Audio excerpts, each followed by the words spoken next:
I'm going to say to you that I believe that the objective of advertising is to make the consumer or the viewer, the target market, more favorably disposed towards the product or service that you're advertising.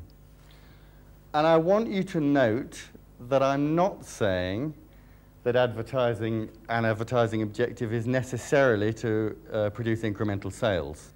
It's certainly an important point to make in the context of discussing advertising effectiveness, because we're going to devote a little bit of time tonight to determining how, in fact, when us clever researchers have done some research, anybody can prove that we're right or not right. Quite often, people seem to have the perception that consumers are out there responding to products and services only when they're being advertised. I believe that you, me, Roger, all of us are consumers, wearing one hat, are there all of the time, and we're all being impacted on by different sorts of influences out there in the marketplace that are not necessarily advertising. All right, how does the advertising process work? It's a dynamic process. The 4 phases of the advertising process, in relation to the fact that the people are out there all the time, can be defined as, and it doesn't matter where I start because it's a circle, I'll start with, say, campaign evaluation. A product, cornflakes, instant coffee, motor oil, has been advertised. People have responded to it in a certain way, and we as researchers have been charged with the responsibility of trying to understand how they've responded. We try and measure their attitudes, maybe their shifts in attitudes, we try and measure their behavior patterns, we try and measure the image they have of the products, of not only the client's products, but competitive products too. And we try, certainly, and measure advertising recall.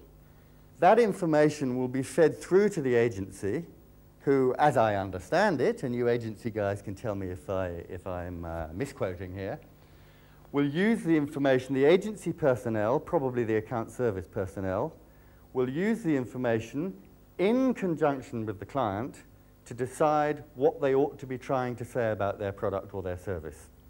The creative guys are sometimes involved in that process too.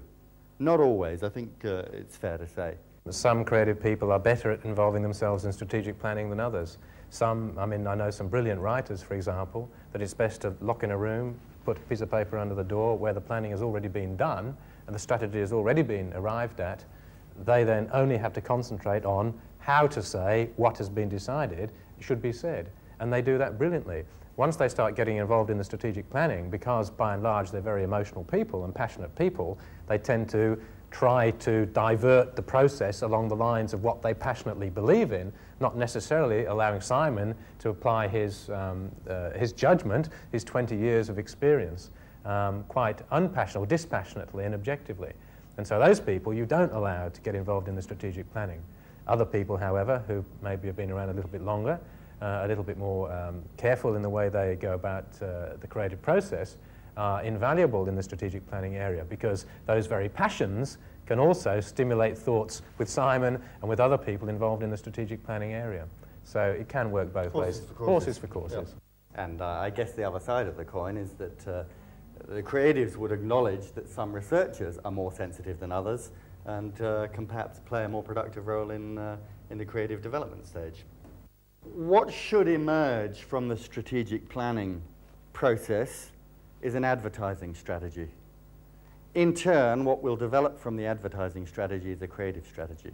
But the advertising strategy is fundamentally concerned with what you ought to be trying to say about your product and service. And obviously nothing can proceed from there unless there's an agreement between client and agency about what they're trying to say. And I know from experience, and I'm sure those of you who are in agencies would endorse this, that quite often that is a huge hurdle to overcome because of vested interests or failure to understand or subjective points of view. Quite often the whole process can get stuck there. But it's absolutely imperative that the advertising strategy, what you're trying to say, must be agreed upon before any advertising creative development